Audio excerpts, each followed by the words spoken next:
Welcome to Doctor Warrick's podcast channel. Warwick is a practising cardiologist and author with a passion for improving care by helping patients understand their heart health through education. Warwick believes educated patients get the best health care. Discover and understand the latest approaches and technology in heart care and how this might apply to you or someone you love.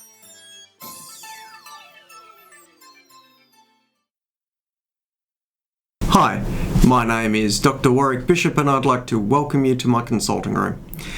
Well, it's the end of a long day and I'm just going to let you know that I'm going to jump on an old drum that I've beaten a few times before. In fact, I'm going to jump on a couple of old drums. My last patient, who's a really nice bloke, mid to late 60s, who's had a heart attack, he's now had bypass grafting, turned up with some issues around muscle aches and pains, a bit of fluid retention, maybe some memory issues, and some cold feet.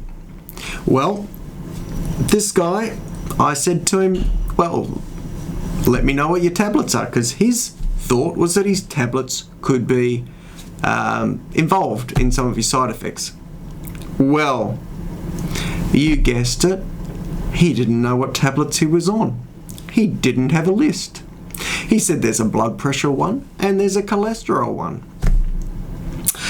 Well, at the end of the day, with an inability to make some sensible decisions around possible management strategies which require precision in my knowledge of exactly what he's on, that didn't help.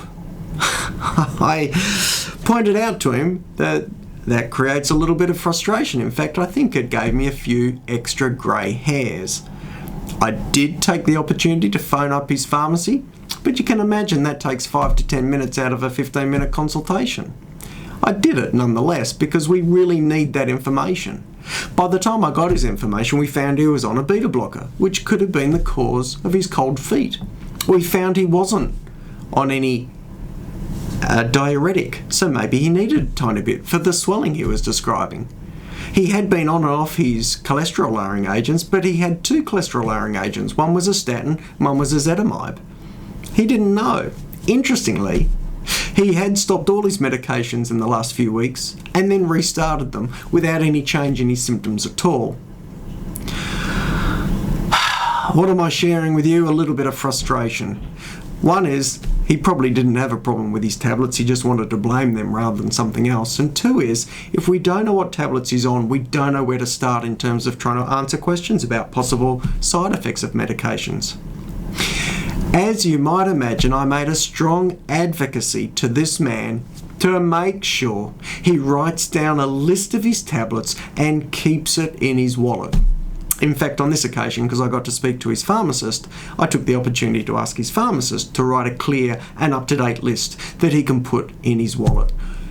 This is so important because if this man ever were to turn up in an emergency situation, for example at an accident emergency, having been hit on the head and was unconscious, or after a car accident, his medications tell a story about his health that will help the people looking after him. So if I can please ask you, write a list that's up to date of your medications and keep them in your wallet. And that may just help a grumpy old doctor like me end the day on a smoother, happier note.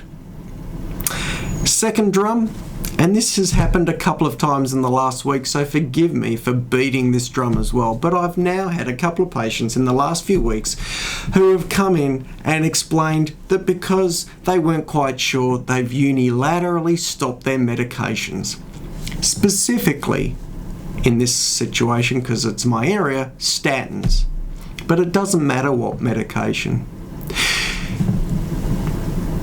I don't mind engaging patients in a conversation about the pros and cons of a particular medication and whether there's a side effect that could be affecting this patient. I have no issue with that. That's what I do. In fact, I think I'm reasonably good at it.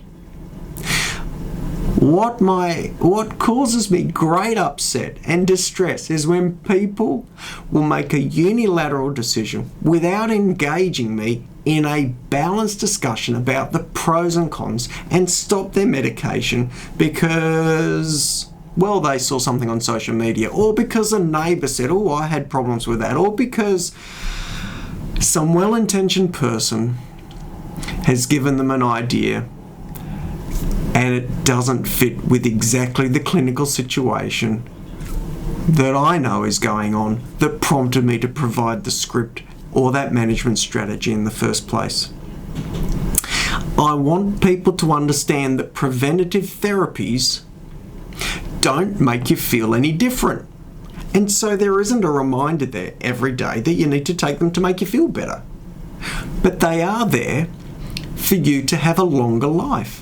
And so my hope is you take a tablet, scratching your head going, do I really need to take this for decades?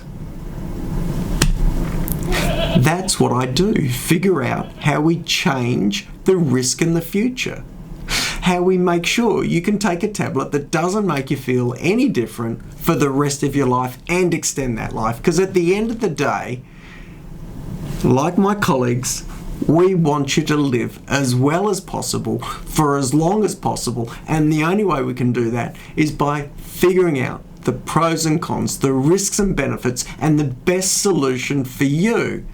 And honestly, that's what we've trained for. So please don't make unilateral decisions about your medications. Come and talk to the person who's put you on them so that that can all be done in a controlled, sensible way with sensible discussion and sensible risk evaluation.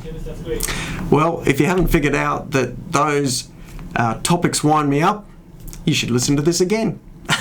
It's end of the day now. I've had my bit on the soapbox. I'm going to wish you the very best. I hope I've encouraged you to write your medications down, please. And if you have a problem with your medication or think you have a problem with your medication, don't stop it.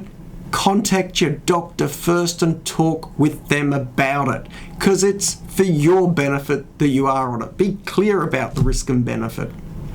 Okay, I'm not going to carry on anymore, otherwise I'll get upset.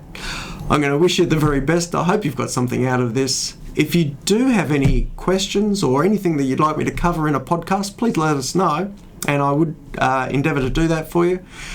Thank you for joining me, and as always, I wish you the very best. Goodbye. You have been listening to another podcast from Dr. Warrick. Visit his website at drwarrickbishop.com for the latest news on heart disease. If you love this podcast, feel free to leave us a review.